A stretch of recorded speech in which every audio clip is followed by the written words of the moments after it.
Avant de commencer, abonnez-vous à Atlas Stratégique pour comprendre les grandes stratégies économiques mondiales. Depuis plusieurs années, une idée revient de plus en plus. L'économie américaine repose sur la dette. Le système tient grâce à la confiance. Et certains parlent même d'un modèle insoutenable. Mais que signifie vraiment tout cela? Simple exagération ou signal à prendre au sérieux? Car derrière ces affirmations, il y a une réalité économique complexe, dette publique, création monétaire, rôle du dollar. Dans cette vidéo, nous allons analyser comment fonctionne réellement ce système, pourquoi il tient encore aujourd'hui et surtout, quelles sont ses limites sans panique, sans simplification excessive, juste une analyse stratégique. Commençons.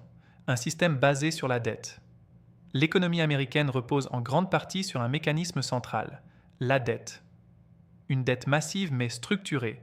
Les États-Unis empruntent pour financer leurs dépenses, soutenir l'économie, investir. Mais cette dette n'est pas unique. Dette publique, dette privée, dette des entreprises. Pourquoi cela fonctionne? Le système repose sur un pilier clé, la confiance. Confiance dans l'État, confiance dans le dollar, confiance dans les marchés. Le rôle du dollar. Le dollar est une monnaie centrale dans le monde. Échanges internationaux, réserves des banques centrales, transactions globales. Cela donne aux États-Unis un avantage unique. Conclusion. Chapitre 1. La dette est élevée, mais elle s'inscrit dans un système structuré. Chapitre 2. 500 mots. Les critiques. Pourquoi certains parlent de Ponzi? Certains analystes utilisent une comparaison forte, le schéma de Ponzi. Mais que veulent-ils dire? Une comparaison, pas une équivalence. Un schéma de Ponzi réel repose sur la fraude, paie les anciens avec les nouveaux. L'économie américaine n'est pas cela, mais certains y voient des similitudes.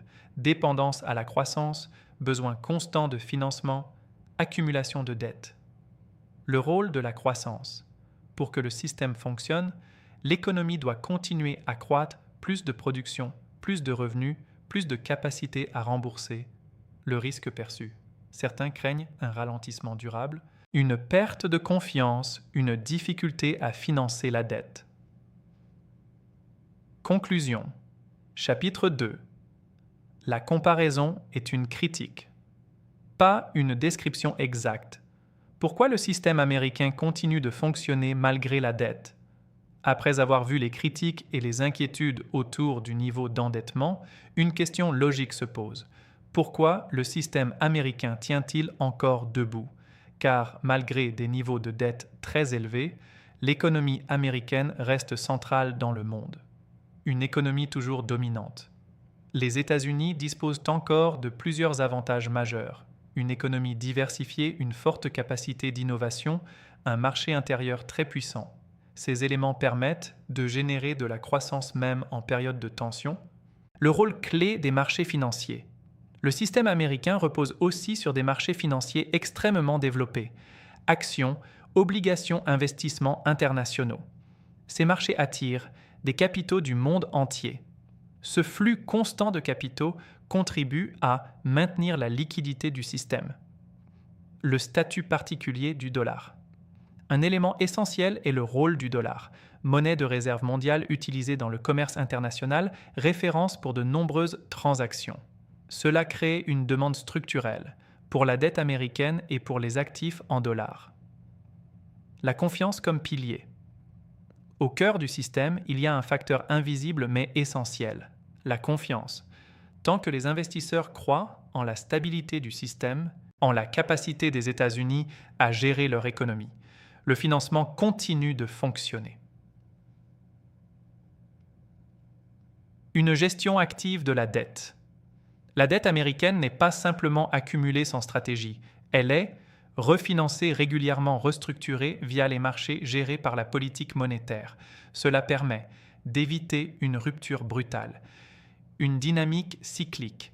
L'économie américaine fonctionne aussi par cycles, phase de croissance, phase de ralentissement, ajustement. Ces cycles sont normaux dans les économies avancées. Une perception souvent exagérée.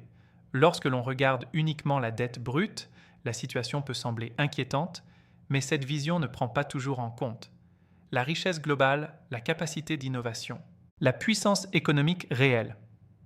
Conclusion du chapitre. Ainsi, ce troisième chapitre montre une réalité importante. Le système américain fonctionne grâce à un ensemble de facteurs combinés. Économie forte, confiance internationale, rôle du dollar, profondeur des marchés. Ce n'est donc pas uniquement la dette qui compte, mais la capacité du système à continuer de fonctionner malgré elle, les vraies limites du système. Jusqu'où peut-il tenir? Après avoir compris pourquoi le système américain continue de fonctionner malgré une dette élevée, une question plus profonde se pose. Existe-t-il une limite à ce modèle? Car même si le système est solide, il n'est pas illimité. Le poids de la dette. La dette américaine augmente depuis des décennies. Financement des dépenses publiques, soutien économique, crises successives. Mais plus la dette augmente, plus le coût de son financement devient important. Cela crée une pression progressive sur les budgets futurs, le rôle des taux d'intérêt. Un facteur clé est l'évolution des taux.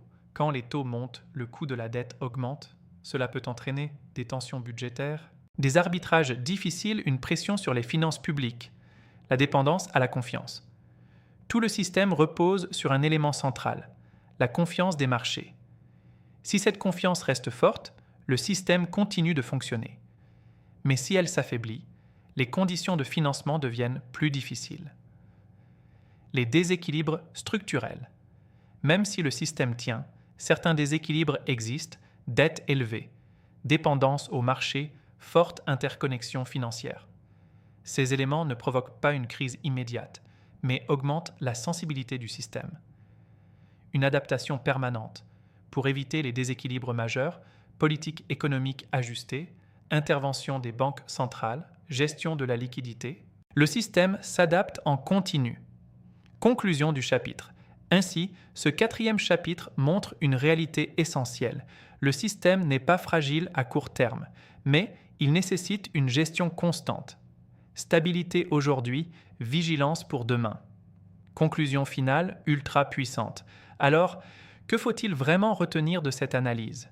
Depuis le début, une idée revient constamment. L'économie américaine repose sur un système complexe. Ce système n'est pas un schéma simple.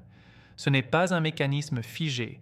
Ce n'est pas un système isolé. Ce n'est pas un modèle sans limite. C'est un système dynamique, interconnecté, basé sur la confiance et la croissance. Et c'est précisément là que tout se joue. Car tant que les conditions sont réunies, croissance économique, confiance des investisseurs, rôle du dollar, le système continue de fonctionner. Mais cela ne signifie pas qu'il est sans contrainte. La dette augmente, les taux varient, les tensions économiques existent. Ce qui est important à comprendre, c'est ceci. Les systèmes économiques ne s'effondrent généralement pas brutalement.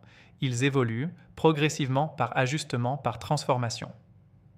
C'est pourquoi les comparaisons extrêmes sont souvent trompeuses. Elles simplifient une réalité complexe, elles ignorent les mécanismes d'adaptation, elles amplifient les peurs. La réalité est plus nuancée. Le système américain est solide à court terme, mais soumis à des pressions structurelles à long terme. Et dans ce type de situation, la vraie question n'est pas « est-ce que tout va s'effondrer ?», mais plutôt « comment le système va-t-il évoluer dans les prochaines années ?» car c'est cette évolution qui déterminera la stabilité future, les ajustements économiques, les rapports de force mondiaux. Ce que cette analyse nous montre surtout, c'est une chose essentielle. Comprendre un système, ce n'est pas le simplifier, c'est accepter sa complexité. Et dans un monde en mutation, ceux qui comprennent les mécanismes ont toujours une longueur d'avance,